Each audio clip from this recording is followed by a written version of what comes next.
Welcome to 6 in 6. 6 stories from around the world in 6 minutes or less. All right, with that said, start your timer. Asia. Indian shares are likely to open flat, with the Securities and Exchange Board of India asking investors to remain calm after allegations from the U.S. firm over the weekend against the head of the country's market regulator.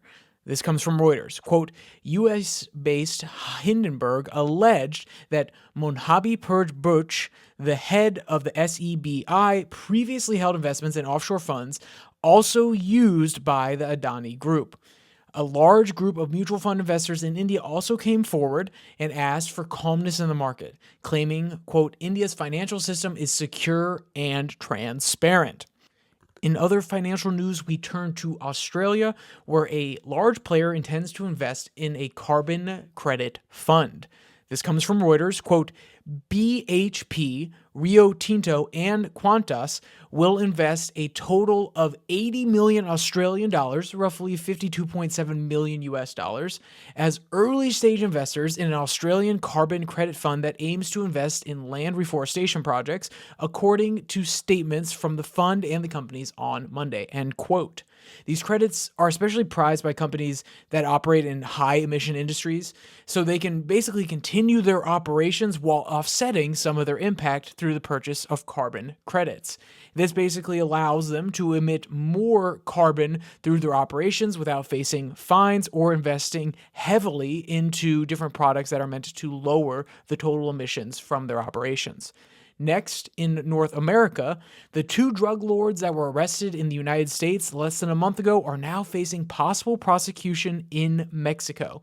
This comes from Reuters. Quote, Mexican authorities did not directly charge Zambada or Guzman on Sunday, though the federal authorities' office did list their suspected crimes, which include, quote, murder, kidnapping, and unlawful detainment of a person, illicit use of a flight, illicit use of aerospace facilities, as well as immigration and customs violations.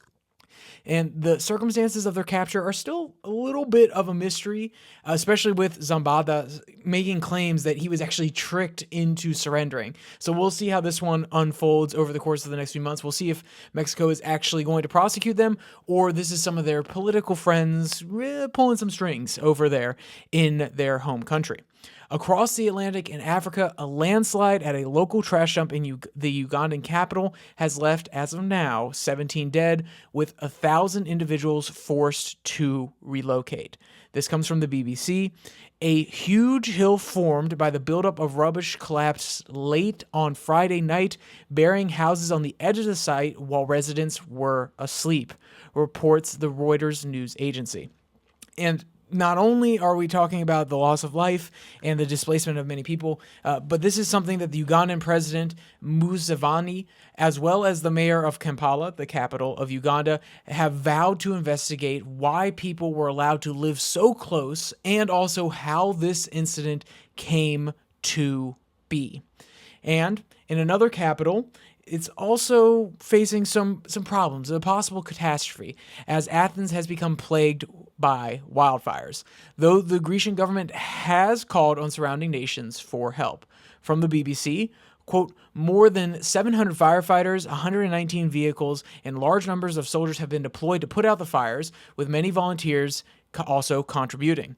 Further help is expected to arrive from Spain, Italy, Turkey, Romania, Canada, with France also providing a Super Puma utility helicopter, and the Czech Republic sending 75 firefighters and 25 vehicles.